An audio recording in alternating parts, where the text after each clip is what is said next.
SNESdrunk. Hello everyone, the SNESdrunk here, and the objective of this video is to highlight some games on the Super Famicom for games that were only released in Japan for the most part.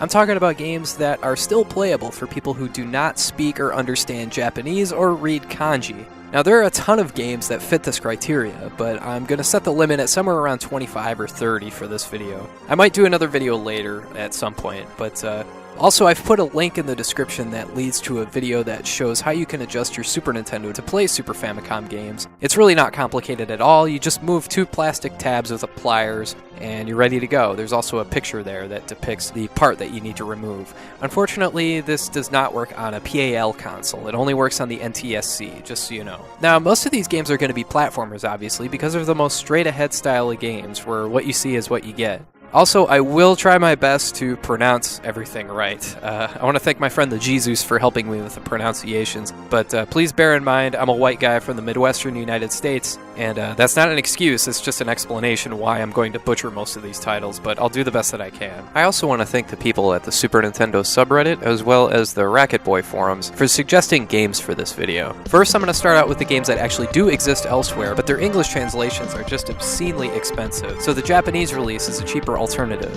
First and foremost, I'm referring to Hagane. This was a Blockbuster exclusive in the US, so it's pretty hard to find, so its prices are just frickin' ridiculous. However, you're not missing out on a whole lot if you just get the Super Famicom version. It's still a bit pricey, but it's well worth playing. It's a massively entertaining action platformer where literally every button on your controller does an attack of some kind. Once you get used to the control, it is really fun to play. However, be forewarned, because this game is extremely difficult. In fact, it's probably the hardest game to beat on either the SNES or the Super Famicom. I'm not kidding. Other cheaper games that are worth considering on the Super Famicom rather than the Super Nintendo are the Mega Man X series, which of course is known as the Rockman series in Japan.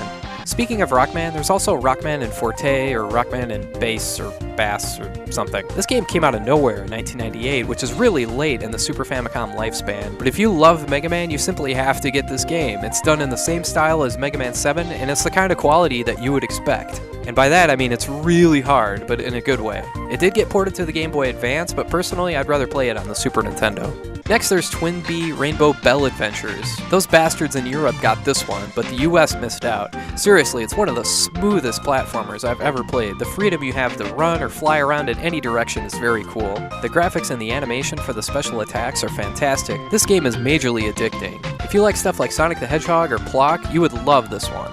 Next, there's Hamelin no Violin Tamaki, which I cannot recommend highly enough.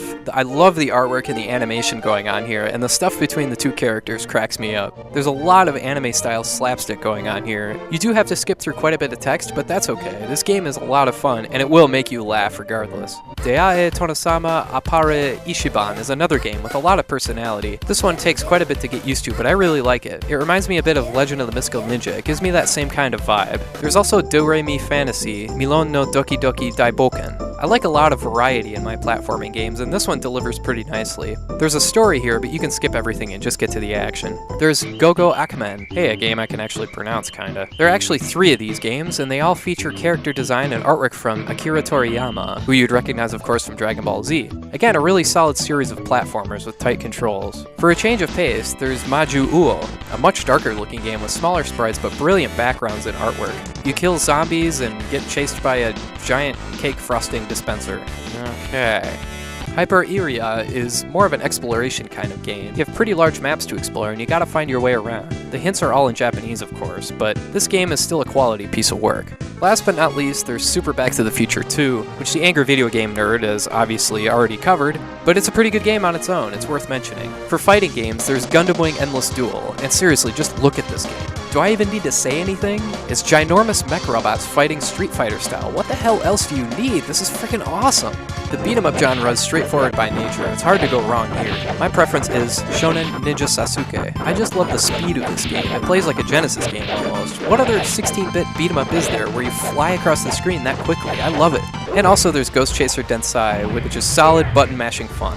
Parodius, if you couldn't guess, is a lighthearted spin-off of Gradius, and it's really bizarre in that Japanese kind of way. This game is like it was pulled straight out of some crazy person's imagination. Europe got this game, and the US didn't. Those bastards. The same goes for Poppin' Twinbee, another creative take on the shooter genre, and it balances airborne and land-based enemies really well. And then of course there is Rendering Ranger R2. With this game, I am still pissed to this day that it never got a proper release anywhere else. Look at the chaos going on, this is just fucking awesome. The downside is that it's pretty expensive, it's very much in demand, and so it's one of the more expensive games on the Super Famicom. But man, you can talk yourself into spending the money pretty quickly, it's that fun. For racing, Battle Racers is really the only game I've been able to find so far that's really worthwhile. It reminds me of F-Zero, but with some combat elements and a few cool power-ups. Again, if you know any other Japanese racing games, drop me a line in the comments. For puzzle games, of course, there's the Bomberman series. The US only got the first 2 games, and there's 3 more from Japan that are perfectly playable, and they're excellent multiplayer games, that should go without saying. There's also Super Tetris 3, which is yet another variant on the Tetris formula, but this one is actually pretty good. There's oddball-shaped pieces and different types of blocks that you have to contend with. Then last, but certainly not least, we get to the RPGs. Now, of course, it's going to be awfully tough to play a role-playing game that's presented entirely in Japanese. However, some hardworking folks in various corners of the internet have made reproduction cartridges and English patches for some of these games. Just Google Super Nintendo reproduction card and see for yourself. As for the games themselves, I can't go too far into detail without doing them justice, so just to list a few,